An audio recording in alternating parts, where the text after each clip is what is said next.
Hello and welcome to this evening's edition of E-Prime. I am Daedran. Reggae artist Damian Jr. Gong Marley has joined forces with Ghanaian artist Fuse ODG, calling for repatriation on the new track Braffy, which translates to come home. Fuse ODG and Junior Gong make a unifying call to all Africans, be they Afro-Caribbean, Afro-American or Afro-British, to come home. The collaboration is fitting as Gong is a strong supporter of repatriation, serving as a voice for the Caribbean and for Africans living outside of Africa. Now have a look through history's binoculars, and please don't tell me you've forgotten us. Your lost children living anonymous in a very strange land where them carried us. And it must be a natural phenomenon, how we still can remember where we're coming from, even through the brainwashing curriculum, up through the ages and millenniums. Last 400 years has been fabulous.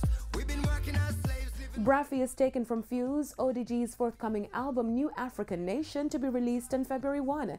When he isn't making music, Fuse is committed to nation development, as his current social initiative is to expand the primary school that he built in Okosombo, Ghana, in conjunction with the Wood World Missions.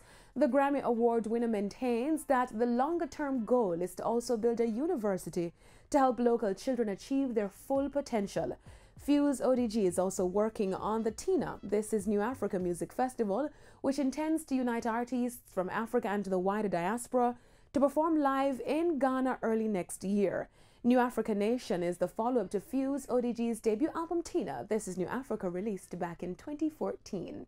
Now, Coffee and Columbia Records UK released the first single from her upcoming debut EP, Rapture. The Chronic's protege recently debuted her track Toast, a sentimental single which talks about her musical journey, from being in high school and writing lyrics to entertaining the music industry and feeling gracious that she's now able to accomplish great things.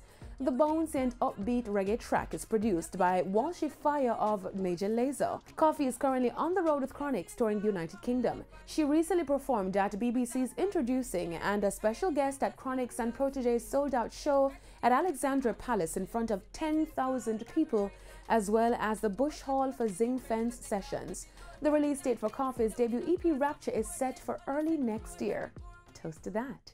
Now to news overseas, where rapper Tekashi 69 is spending Thanksgiving Day today in prison.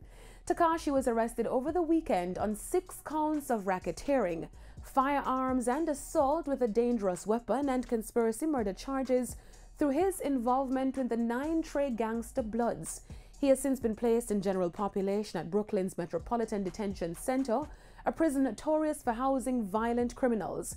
Based on his recent indictment, the rapper is facing a life sentence and a minimum of 32 years behind bars if convicted. His bail hearing is set for next week Monday, which means he will spend the entire weekend behind bars. As a result, his upcoming debut studio album Dummy Boy will be put on hold. Born Daniel Hernandez 69, or Tekashi 69, rose to mainstream fame in late 2017 with the release of his debut single Gummo, which was certified platinum by the RIAA. That's it for this evening's edition of E-Prime. I'm Daedran. Thank you for watching. E-Prime.